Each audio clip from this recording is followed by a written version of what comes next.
ओम नमो भगवते वासुदेवाय नमः। नमस्कार प्रिय भक्तगणों, आज की इस वीडियो में हम सुनेंगे कार्तिक मास अध्याय 16वें का सार। श्री नारायण बोले, हे महाप्राज्ञ, हे नारद, वाल्मीकि महर्षि ने जो परम अद्भुत चरित्र दृढ़धनवा राजा से कहा, उस चरित्र को मैं कहता हूं, तुम सुनो। वाल्मीकि महर्षि बोले, हे दृढ़धनवन, हे महाराज, हमारे वचन को सुनिए। गरुड़ जी ने केशव भगवान की आज्ञा से इस प्रकार ब्राह्मण श्रेष्ठ से कहा। गरुड़ जी बोले, हे द्विज श्रेष्ठ, तुमको 7 जन्म तक पुत्र का सुख नहीं है। यह जो वचन हरि भगवान ने कहा, सो इस समय तुमको वैसा ही है। फिर भी कृपा से स्वामी की आज्ञा पाकर मैं तुमको पुत्र दूंगा। हे तपोधन, हमारे अंश से तुमको पुत्र होगा, जिस पुत्र से गौतमी के साथ तुम मनोरथ को प्राप्त करोगे, किंतु उस पुत्र से होने वाला दुख तुम दोनों को अवश्य होगा। हे द्विज शार्दुल, तुम धन्य हो जो तुम्हारी बुद्धि हरि भगवान में हुई। हरि भक्ति सकाम हो अथवा निष्कातम हो, हरि भगवान को दोनों ही प्रिय हैं। मनुष्यों का शरीर जल के बुदबुद के समान क्षण में नाश होने वाला है। उस शरीर को प्राप्त कर जो हृदय में हरि के चरणों का चिंतन करता है, वह धन्य है। इस अत्यंत दुस्तर संसार से तारने वाले हरि भगवान के अलावा दूसरा और कोई नहीं है। यह हरि भगवान की ही कृपा से मैंने तुमको पुत्र दिया है।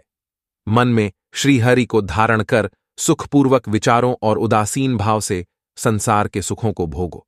वाल्मीकि महर्षि बोले, गौतमी और सुदेव दोनों स्त्री पुरुष के देखते देखते उत्तम वर को देकर उसी समय गरुड़ पर सवार होकर भगवान हरि शीघ्र ही वैकुंठों को चले गए। सुदेव शर्मा भी स्त्री के साथ अपने मन के अनुसार पुत्र रूप वर को पाकर अपने घर को आया और उत्तम गृहस्थाश्रम के सुख को भोगने लगा। कुछ समय बीतने के बाद गौतमी को गर्भ रहा और 10वां महीना प्राप्त होने पर गर्भ पूर्ण हुआ।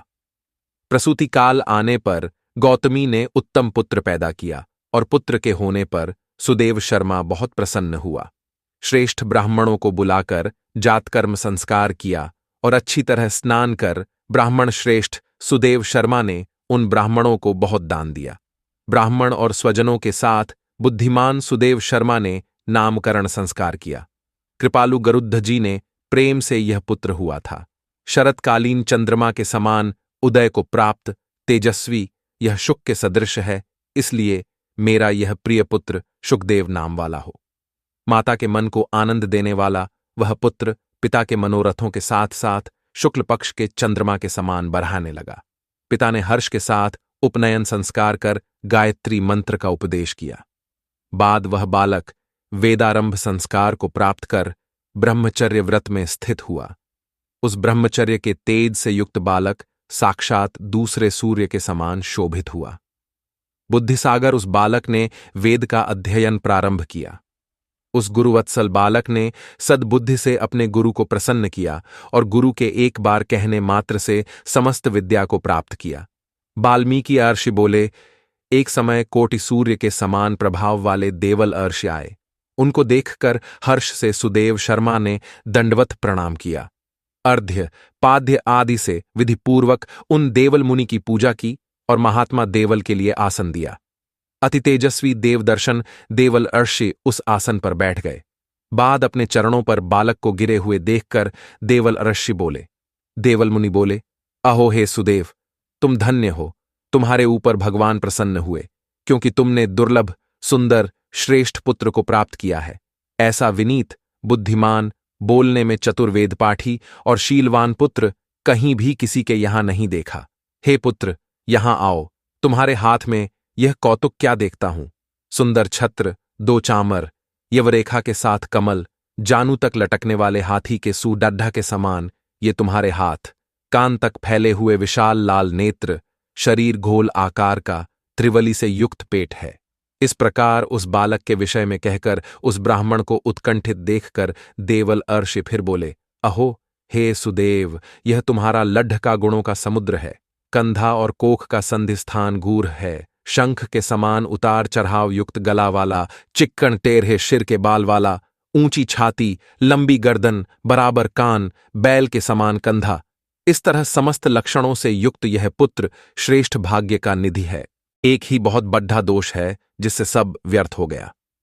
इस प्रकार कहकर सिर कांपते हुए दीर्घ श्वास लेकर देवल मुनि बोले, प्रथम आयु की परीक्षा करना, बाद लक्षणों को कहना चाहिए। आयु से हीन बालक के लक्षणों से क्या प्रयोजन है? हे सुदेव, यह तुम्हारा लड्डेचका 12वें वर्ष में डूबकर मर जाएगा, इससे तुम मन में शोक नहीं करना। अवश्य होने वाला निःसंदेह होकर ही रहता है। मरणासन्न को औषध देने के समान उसकी कोई प्रतिक्रिया नहीं है। वाल्मीकि मुनि बोले, देवल मुनि इस प्रकार कहकर ब्रह्मलोक को चले गए और गौतमी के साथ सुदेव ब्राह्मण पृथ्वी पर गिर गया। पृथ्वी पर पडिढ़ा हुआ देवल अर्षि के कहे हुए वचनों को स्मरण कर चिरकाल तक विलाप करने लगा। बाद उसकी स्त्री गौतमी धैर्य धारण करती हुई पुत्र का अपनी गोद में लेकर प्रथम प्रेम से पुत्र का मुख चुंबन कर बांध पति से बोली। गौतमी बोली, हे द्विजराज, होने वाली वस्तु में भय नहीं करना चाहिए। जो नहीं होने वाला है वह कभी नहीं होगा, और जो होने वाला है वह होकर रहेगा। क्या राजा नल, रामचंद्र और युधिष्ठिर दुख को प्राप्त नहीं हुए? राजा बलि भी बंधन को प्राप्त हुआ, यादव नाश को प्राप्त हुए, हिरण्याक्ष कठिन वध को प्राप्त हुआ, वृत्रासुर भी मृत्यु को प्राप्त हुआ।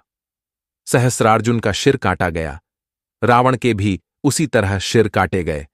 हे मुने, भगवान रामचंद्र भी वन में जानकी के विरह को प्राप्त हुए। राजर्षि परीक्षित भी ब्राह्मण से मृत्यु को प्राप्त हुए। हे मुनीश्वर, इस प्रकार जो होने वाला है वह अवश्य होता है। इसलिए हे नाथ, उठिए और सनातन हरि भगवान का भजन करिए, जो समस्त जीवों के रक्षक हैं और मोक्ष पद को देने वाले हैं। वाल्मीकि ऋषि बोले। इस प्रकार सुदेव शर्मा ने अपनी स्त्री गौतमी के वचन को सुनकर स्वस्थ हो हृदय में हरि भगवान के चरणों का ध्यान कर पुत्र से होने वाले शोक को जल्दी से त्याग दिया।